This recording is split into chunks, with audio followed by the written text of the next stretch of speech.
رژیم صهیونیستی بمب زده وسط خیابون، زن و بچه مردم رفتن هوا.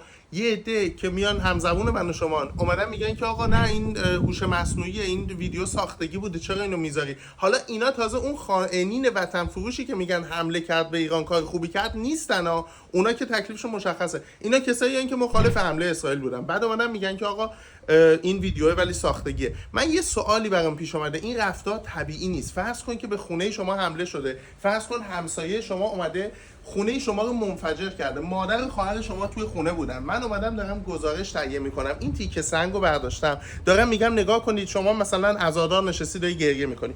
همین که من دارم حرف میزنم فرض کن بفهمی این سنگ مال قدیم بوده، اصلا این سنگ تو اون انفجار اتفاق نیفتاده، این تیکه آجر.